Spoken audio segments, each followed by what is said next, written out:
Hello students, now today we started the second part of polymer. I wish that all of you stay in homes and stay safe and continue to start your education and learning continuously. Don't waste your time in another things. Keep learning all the subjects, prepare yourself. अपने आप को prepare करते रहें, घर पे रहें, safe रहें और साथ ही साथ सब्जेक्ट्स की तैयारी भी करते रहें. आज हम लोग पॉलीमर्स के सेकंड पार्ट के बारे में आएंगे. स्टार्ट करेंगे हम लोग आणविक बलों के आधार पर वर्गीकरण. आणविक बलों के आधार पर वर्गीकरण. क्लासिफिकेशन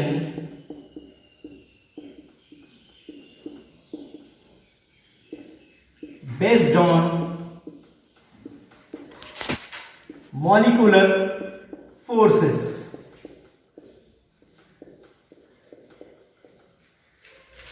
इस आधार पर चार प्रकार के बहुलक होते हैं, जिनमें पहला है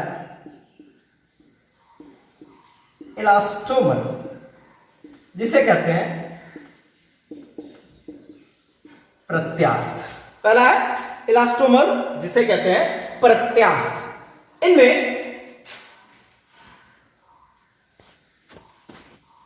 प्रबल अंतराण्विक बल होता है. बल उपस्थित रहता है. ये सारे कहलाते हैं इलास्टोमर, जिनमें उदाहरण है नियोप्रीन. दूसरा है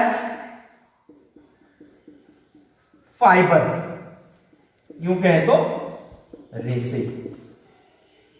इनमें इसमें दुर्बल इलास्टोमर में दुर्बल अंतराण्विक बल उपस्थित रहता है, जबकि फाइबर में प्रबल अंतराण्विक बल उपस्थित रहता है. इनमें प्रबल अंतराण्विक बल जैसे कि हाइड्रोजन बॉन्ड उपस्थित रहते हैं. इनके उदाहरण में हम लोग नायलॉन 66 या नायलॉन 6 को ले सकते हैं. तो स्टूडेंट्स, दो चीज हम लोग पढ़ रहे हैं, एक इलास्टोमर जिनमें दुर्बल अंतराण्विक बल उपस्थित रहता है और एक फाइबर जिनमें प्रबल अंतराण्विक बल उपस्थित रहता है. Okay, so next third one. तीसरी बात जो होगी हमारे पास वो होगी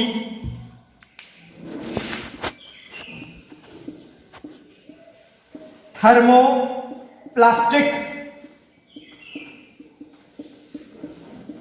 पॉलीमर. ताप सुघट्य बहुलक. नाम है ताप सुघट्य बहुलक. सुघट्य मतलब इजिली अवेलेबल. इनमें अंतराण्विक बल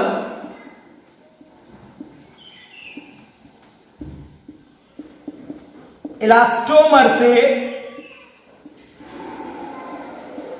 स्ट्रॉन्ग,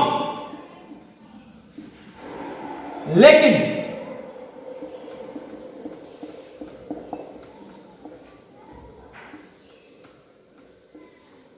फाइबर से वीक होता है. इन्हें एक सांचे से दूसरे सांचे में पुनः बदला जा सकता है. पुनः परिवर्तित किया जा सकता है। They can be remolded from one shape to another shape. This is in thermoplastic polymer like polythene, polystyrene, etc. इसमें जो चौथा है वो है थर्मोसेटिंग पॉलीमर, जो थर्मोप्लास्टिक से थोड़ा सा डिफरेंट है। हम लोग चौथा की तरफ आगे बढ़ते हैं। जो चौथा है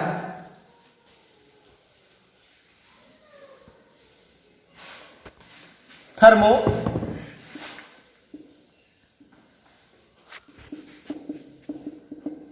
सेटिंग पॉलीमर।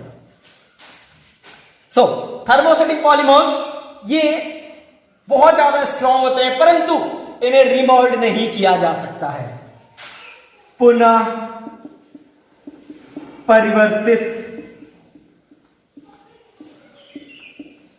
नहीं किया जा सकता। अत्यधिक गर्म करने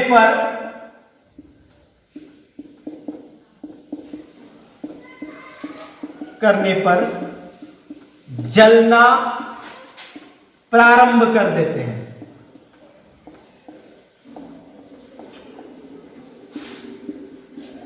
इन्हें कहते हैं हम लोग थर्मोसेटिंग पॉलीमर, जो कि एक शेप से दूसरे शेप में परिवर्तित नहीं किया जा सकता है, only one time used.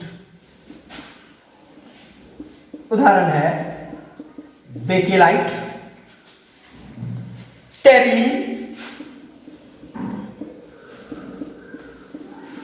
Etcetera. ये था हमारा वर्गीकरण कल और आज के बाद पॉलीमर्स बहुलकों का वर्गीकरण इतना ही आप लोगों का है। इसके आगे हम लोग पढ़ेंगे डिफरेंट टाइप्स ऑफ पॉलीमर्स।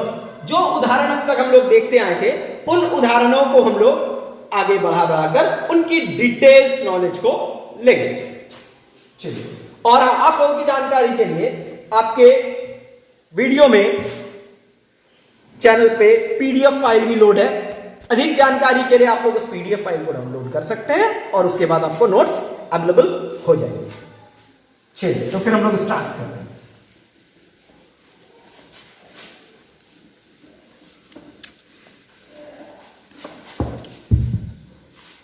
आज हम लोग पढ़ेंगे पॉलीथीन के बारे में। क्या है, कैसे बनता है, किस तरह से हम लोग इसे बना सकते हैं, इसके बारे में हम लोग आज पढ़ेंगे। They are mostly polymer. किस टाइप के पॉलीमर? इसे हम लोग होमोपॉलीमर कह सकते हैं। होमोपॉलीमर कह सकते हैं यानी समबहुलक। और क्या कह सकते हैं इसे? Linear chain polymer. Linear chain polymer. और क्या कह सकते हैं हम लोग इसे? This is addition polymer.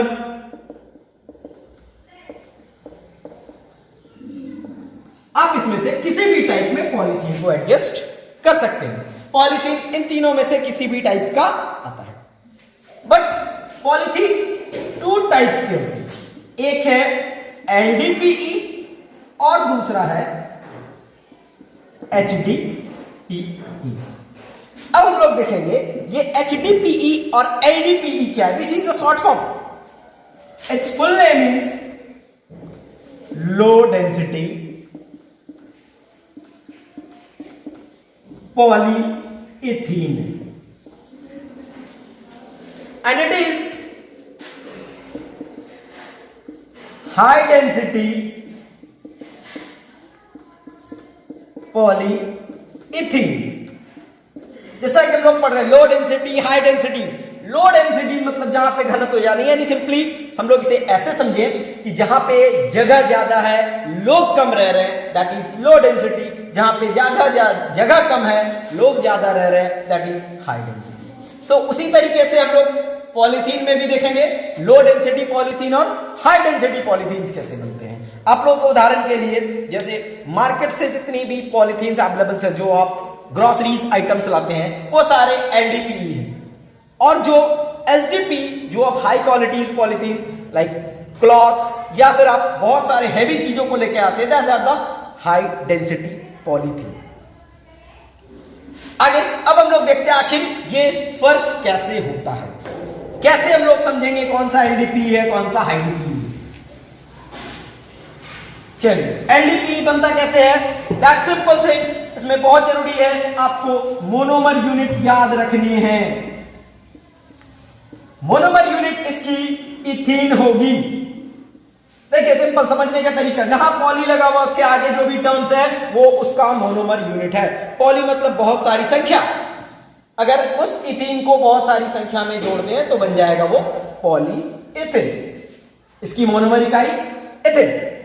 इथिन को जब हम लोग, इथिन के formula CH2 double bond CH2 बनता कैसे है, इथिन को जब हम लोग पेरोक्साइड के प्रेजेंस में 350 to 570 केल्विन टेम्परेचर पर और 1000 to 2000 ATM प्रेशर पर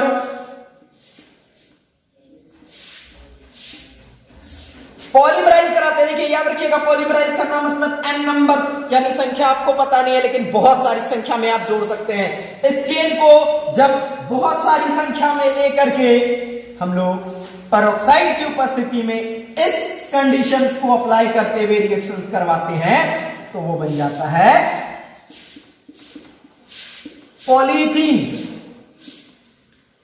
ये n नंबर्स, यानी यहां पे अगर आप 10 लिखते हैं तो यहां पे 10, अगर आप यहां 20 लिखते हैं तो यहां 20, यानी 20 इथेन चेन्स एक साथ जुड़े हुए हैं। अगर 10 लिखते हैं तो 10 इथेन चेन एक साथ जुड़े हुए हैं। यह है आपका LDPE, this is called LDPE। ये जनरल रिएक्शंस है, इसके डबल बॉन्ड्स टूटे और वो सिंगल बॉन्ड बना करके किसी अन्य मॉलिक्यूल्स के साथ, ये ब्रैकेट लिखने का मतलब बहुत सारे अणु इसके साथ अटैच होते जा रहे हैं। ओके, चलिए अब हम लोग स्टार्ट करते हैं HDPE को। इसका दूसरा पार्ट HDPE।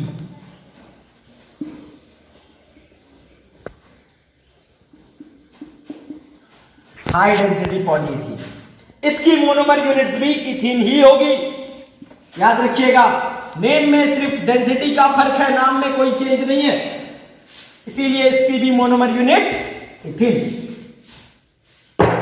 बस अब इसको कंडीशंस चेंज करने हैं। इथिन को जब हम लोग 333 से 373 केल्विन टेम्परेचर के पास और 6 to 7 ATM प्रेशर के पास ट्राइएथिल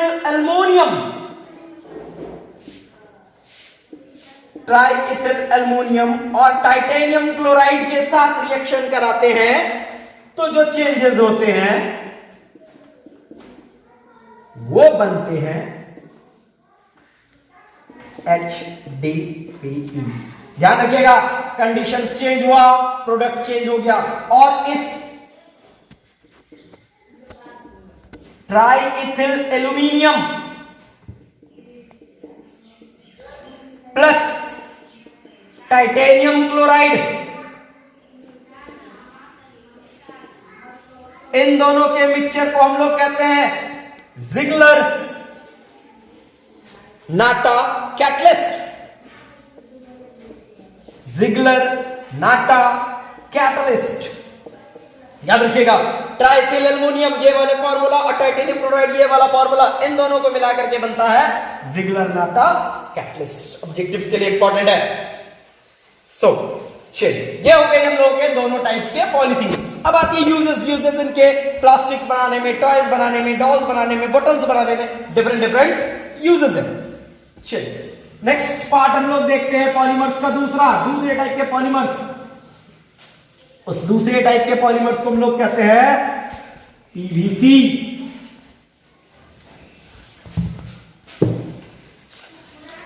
दूसरा जो टाइप है वो है पीवीसी, पूरा नाम पॉली विनाइल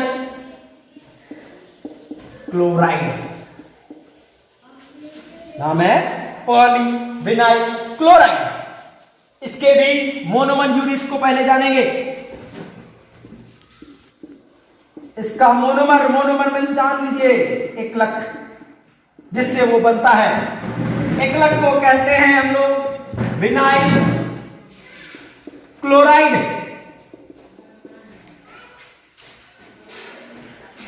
ये भी किस टाइप का बोलक होगा? Addition polymer. किस टाइप का होगा? Linear chain polymer. किस टाइप का होगा?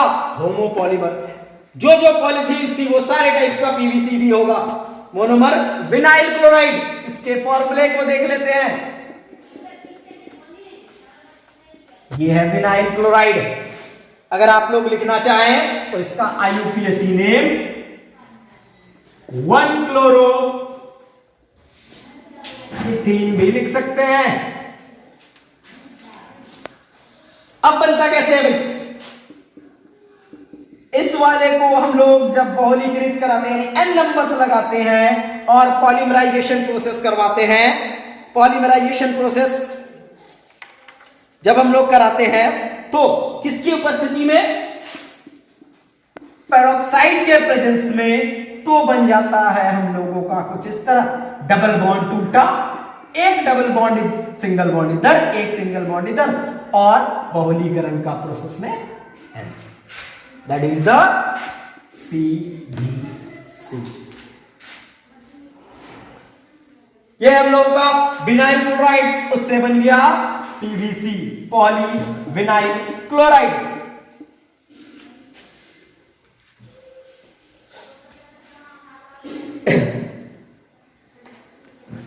ओके, इसके यूजेस मोस्टली आप लोग एडवर्टाइज देखते होंगे पाइप्स के।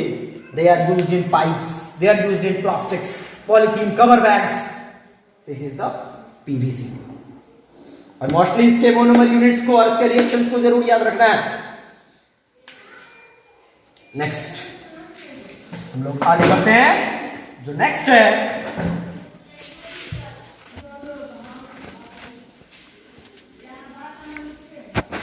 अगर आप लोगों को थोड़ी सी असुविधा हो तो बेटर करेंगे, बट इसका PDF फाइल आप लोगों को मिल जाएगा आपके चैनल पे।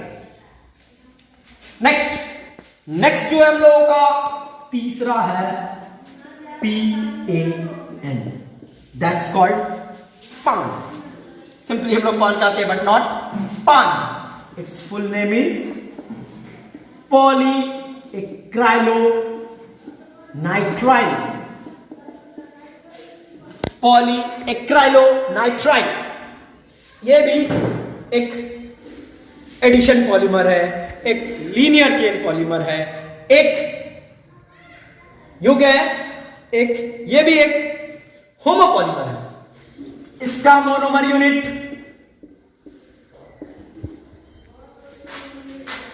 एक्रिलोनाइट्राइल,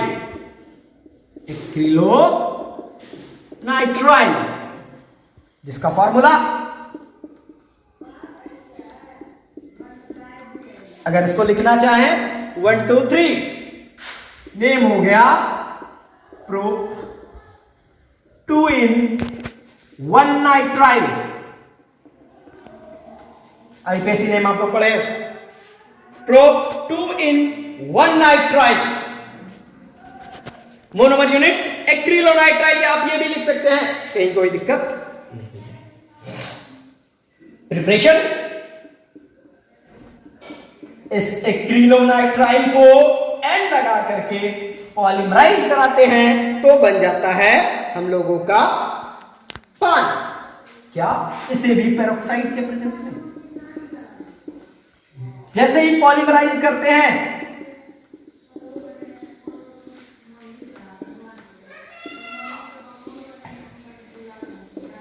पान।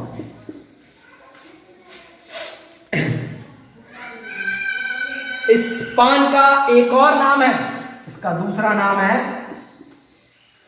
ऑर्लोन। इस पान को हम लोग ऑर्लोन भी कहते हैं। पान या ऑर्लोन दोनों एक ही चीज है, इसमें डाउट नहीं करना है। चलिए आगे बढ़ते हैं हम लोग। नेक्स्ट वन इज दैट, अब हम लोग पढ़ेंगे PTFE। चलिए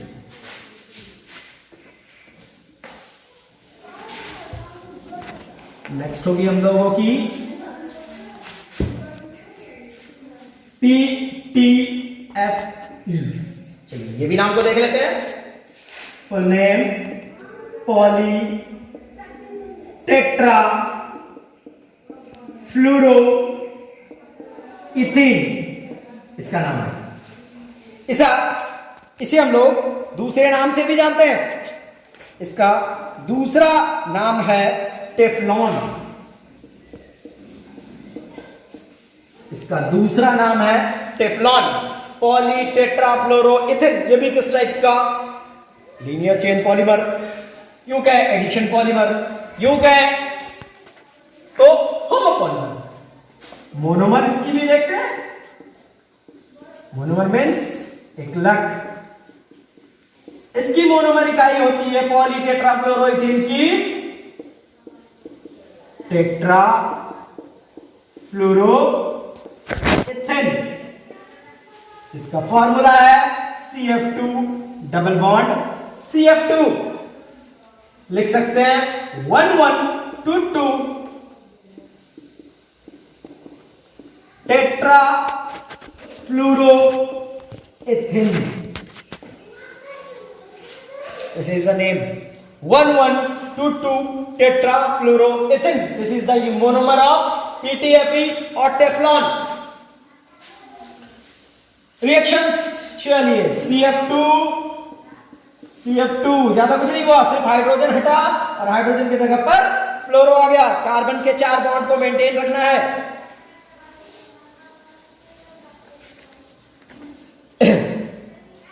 और इसमें भी peroxide, but temperature should be, pressure should be high. High pressure पर इसको पॉलीमराइज कराया गया, और जब पॉलीमराइज होता है तो हम लोग क्या जानते हैं? डबल बॉन्ड टूटता है और सिंगल बॉन्ड बनता है। इस तरह से बहुत सारे मोनोमर यूनिट्स के लिए दिस इज कॉल्ड टेफ्लॉन और PTFE। अब देखते हैं हम लोग टेफ्लॉन का यूज। जितने भी नॉन स्टिक बर्तन है, नॉन स्टिक बर्तन के ऊपर जितनी भी ऊपर की कढ़ाई होती है, ऊपर जो वो चिकनाई वाली लेयर आती है, वो सारा है ये हमारा टेट्राफ्लोरोइथिन को पॉलीमराइज करके बनता है टेफ्लॉन। ओके चलिए नेक्स्ट आगे बढ़ते हैं हम लोग।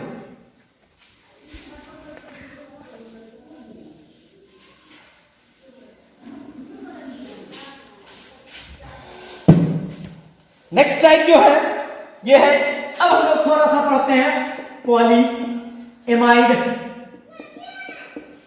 पॉलीमर के बारे में। पॉलीएमाइड पॉलीमर देखिए सिंपल, इस जगह पे एक वर्ड यूज आया है एमाइड, जिसका स्ट्रक्चर होता है CONH2। फंक्शनल ग्रुप में हम लोगों ने पढ़ा है ये कि एमाइड की स्ट्रक्चर CONH2, साथ में क्या लगा हुआ है? पॉली। यानी बहुत सारे इस टाइप के यूनिट्स एडेड होंगे, उनको कहेंगे हम लोग पॉलीएमाइड पॉलीमर। ओके चलिए पहले पढ़ लेते हैं ये पॉलीएमाइड बनता कैसे है। शॉर्ट ट्रिक्स में देखें, एसिड यानी carboxylic acid, not other acid. Carboxylic acid plus diamine compound. Carboxylic acid और डायमीन को मिलाने पर बन जाता है एमाइड। कार्बोक्सिलिक एसिड और डायमाइन कंपाउंड को मिला के बनाते हैं एमाइड। यानी क्या कहें, इस जगह से भी करें, डाई कार्बोक्सिलिक एसिड और डायमीन को मिला करके बनता है एमाइड। अगर पॉलीएमाइड कंपाउंड्स बनाना है तो जिसमें एक होना चाहिए कार्बोक्सिलिक एसिड्स और एक डायमीन। दैट मींस ये क्या हुआ, कंडेंस्ड पॉलीमर। जितने भी पॉलीएमाइड्स होंगे वो कंडेंस्ड पॉलीमर होंगे। सिंपली हम लोग डेफिनेशन क्या लिख सकते हैं, वैसे बहुलक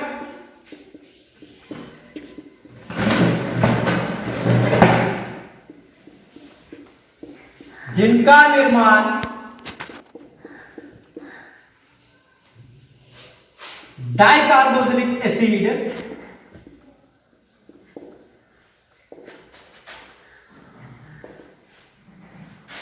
तथा डायमीन से मिलकर होता है,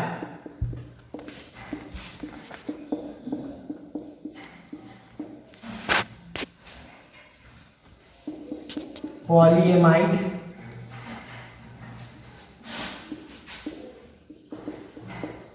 बहुलक कहलाते हैं। पॉलीएमाइड बहुलक कहलाते हैं। दैट मीन्स अगर इन दोनों को जोड़ दिया जाए, और ये किस टाइप का पॉलीमर है, ये पॉलीमर है कंडेंस्ड पॉलीमर, यानी किसी एक चीज का निष्कासन जरूर होगा इसके साथ। अब जो निकलेंगे वो सारे पॉलीएमाइड बहुलक होंगे। जैसा क्या, नायलॉन 66, नायलॉन 610, ये सारे पॉलीएमाइड बहुलक हैं। चलिए आज हम लोग देखते हैं फिर पॉलीएमाइड बहुलक के आगे, नायलॉन 66 और नायलॉन 610 को। इसके साथ ही एक है नायलॉन 6B, ये भी एक पॉलीएमाइड बहुलक है। इसे हम लोग देखेंगे, जिसमें पहला हम लोग देखते हैं नायलॉन 66।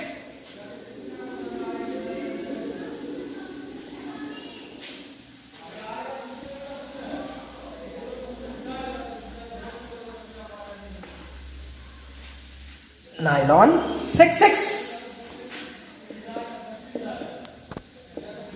ऑब्जेक्टिव सॉल्व किस टाइप का बहुलक, पॉलीएमाइड बहुलक, पॉलीएमाइड बहुलक, पॉलीएमाइड पॉलीमर कैसा, साथ ही साथ संघनन यानी कंडेंस्ड, कंडेंस्ड बहुलक भी। अब ये बात आती है कि इसकी भी मोनोमर यूनिट्स का पता लगाना है, और मोनोमर यूनिट जितने होंगे उतने आपको बताने हैं।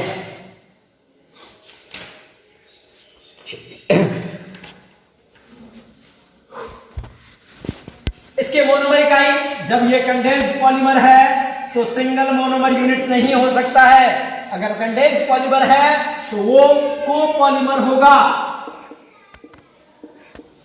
कंडेंस्ड पॉलीमर कोपॉलीमर, यानी ये एक सहबहुलक भी है। इसकी मोनोमर इकाई, इसकी दो मोनोमर इकाई होती है, एक है हेक्सामिथिलीन डायमीन, और साथ में प्लस एडिपिक एसिड। क्या है, हेक्सामिथिलीन डायमीन और एडिपिक एसिड। हेक्सामिथिलीन डायमीन का फॉर्मूला कुछ इस तरीके का होता है, NH2, इस बीच में 6 CH2 और फिर NH2, ये है हेक्सामिथिलीन डायमीन। फिर से कह रहे हैं, यहां पे दोनों साइड 2 NH2 और बीच में 6 CH2 अणु आपको जोड़ने हैं। और एडिपिक एसिड, एडिपिक एसिड जो है ये 6 कार्बन का एक एसिड है, जिसमें COOH दोनों एंड पे और बीच में 4 CH2 अणु जुड़े होते हैं। This is your adipic acid. ये हेक्सामेथिलीन डायमीन, ये एडीपिक एसिड, इसको क्या कह सकते हैं? हेक्स 1,4 डाइओइक एसिड भी।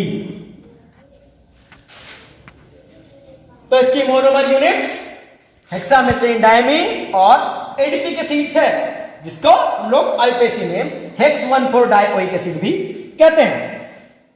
अब भाई इसकी प्रिपरेशंस को देखते हैं। प्रिपरेशंस में पहले हम लोग एमीन्स को लेते हैं, NH2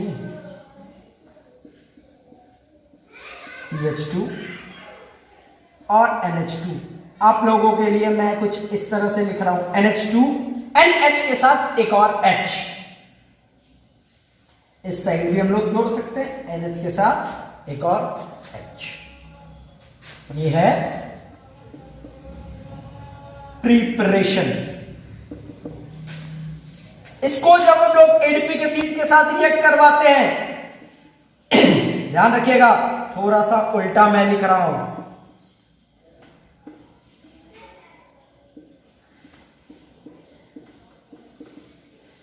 अगर कुछ ऐसा है, इसके भी n मॉलिक्यूल्स, इसके भी n मॉलिक्यूल्स को हम लोग रिएक्ट करवाते हैं या पॉलीमराइज करवाते हैं 553 केल्विन टेम्परेचर और हाई प्रेशर पर,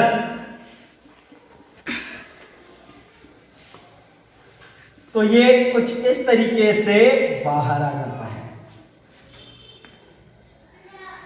वाटर मॉलिक्यूल्स बाहर निकलने के साथ ही एक नया कंपाउंड प्रिपेयर्ड होता है। ये ध्यान रखिएगा, मैं इधर से भी निकाल रहा हूं। क्यों? ये तो एक मॉलिक्यूल्स की बात है, जब n मॉलिक्यूल्स जुड़ेंगे तो इससे भी हाइड्रोजन लेफ्ट होगा, बचेगा NH के साथ CO। इसे हम लोग डबल बॉन्ड के साथ लिख सकते हैं। साथ में इधर भी CO के साथ कोई और पार्टिकल्स एडेड होंगे, क्योंकि ये बहुलीकरण प्रोसेस है, एक अणु के लिए नहीं, बहुत सारे अणुओं के लिए। और साथ ही साथ क्या निकला? जल। ये भी एक अणु नहीं, ये जो बना इसे कहते हैं हम लोग नाइलॉन 6,6। क्या किया? एमीन के H को हटाया, कार्बोक्सिलिक एसिड्स के OH को हटाया, इन दोनों को मिलाकर के वाटर निकाला और जितना भी लेफ्ट रहा उन सारे को हमने ऐड कर दिया। जो बना वो कहलाया नाइलॉन 6,6। इसका यूज बहुत सारा होता है, जिसमें हम लोग रोप्स बनाने में कर सकते हैं, यानी रस्सी बनाने में, या तो टूथब्रश जो हम लोग सुबह सुबह ब्रश करते हैं, ब्रश की सूख बनाने में करते हैं हम लोग, और उल के साथ मिक्स करके इसे अदर सॉक्स या स्वेटर्स का निर्माण किया। नाइलॉन 6,6। ध्यान से रखिएगा मोनोमर यूनिट्स को, हेक्सामेथिलीन डायमीन और एडीपिक एसिड, और इसका रिएक्शंस कुछ इस तरीके, कहीं हार्ड नहीं है, बस एक H और OH को निकालना है, बाद बाकी जो जुड़ गया उसे जोड़ देना है, बन गया आपका नाइलॉन 6,6। नेक्स्ट आते हैं हम लोग नाइलॉन 6,10 पर।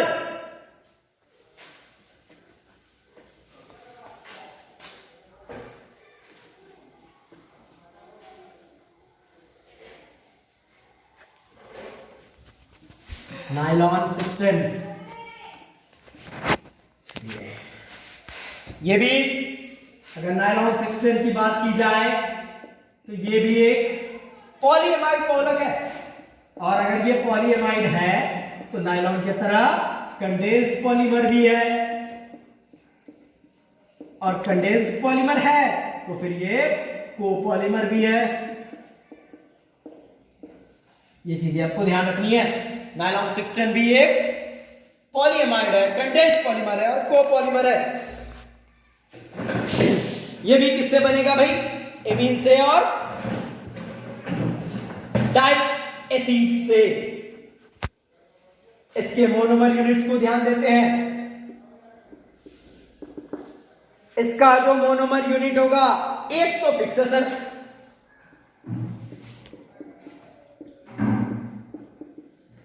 हेक्सामेथिलीन डायमीन, ये जिसका फॉर्मूला कुछ इस तरीके का है, NH2 CH2 6 times and again NH2, hexamethylene. और साथ ही साथ इसके साथ जो अटैच होंगे वो है सिबेसिक एसिड। क्या ऐड होगा? सिबेसिक एसिड। देखिए ध्यान रखिए, नायलॉन का 6 आया, 6 एमीन से और 10 आएगा इस सिबेसिक एसिड से, यानी 10 मॉलिक्यूल्स।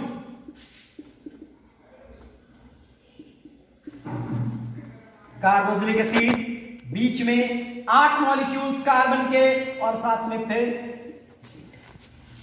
इससे पहले वाला जो था नायलॉन 6 इसीलिए कहते क्योंकि एमीन से भी हमें 6 कार्बन मिल रहा था और एसिड से भी 6 कार्बन, इसीलिए नायलॉन 6। बट इसमें मिल क्या रहा है? एसिड, एमीन से 6 कार्बन, एसिड से 10 कार्बन। इन दोनों को मिलाएंगे, जो बनेगा वो कहलाएगा नायलॉन 610। करना कुछ नहीं है, बस प्रिपरेशन मेथड। वही चीज एमीन को जोड़ते हैं NH के साथ एक H, CH2 के 6 अणु, साथ में NH के साथ एक और H, प्लस कार्बोक्सिलिक एसिड्स को ऐड करते हैं। CH2 8 टाइम्स, COOH, N इसके साथ भी N, और इसके साथ जो निकलेगा फिर वही कहानी, वाटर मॉलिक्यूल निकलेगा। बचेगा कौन? इधर NH, इधर CH2, 6 NH, CO, CH2 के 8 पार्ट्स और CO। इस तरह से ये एडेड होकर के बन जाएगा NH2O बाहर और बन जाएगा नायलॉन 610। ये नायलॉन 610 हो गया। ये इसी टाइप से बनता है। इसका यूज रस्सी में और कॉर्ड्स बनाने में और कारपेट्स, फैब्रिक्स, बहुत सारी चीजों बनाने में नायलॉन 610 का यूज किया जाता है। मोस्टली मोनोमर और प्रिपरेशंस आपको याद करने हैं, जिन्हें याद रखना होगा। So next it is nylon 6 था, बट हम लोग पहले थोड़ा सा नायलॉन 6 के बारे में भी पढ़ेंगे। उससे पहले एक छोटा सा टॉपिक देख लेते हैं, पॉलीएस्टर पॉलीमर। इसके बारे में हम लोग नेक्स्ट क्लास में डिस्कस करेंगे। पॉलीएस्टर पॉलीमर बन क्या रहा है? एस्टर। एस्टर का ग्रुप क्या होता है? COOR, मतलब कोई एल्किल चेन। जब COOR जोड़ना है, एस्टर बनाना है, तो एस्टर बनेगा डाई अल्कोहल और डाई कार्बोक्सिलिक एसिड के रिएक्शन से डाई कार्बोक्सिलिक एसिड से बनेगा एस्टर।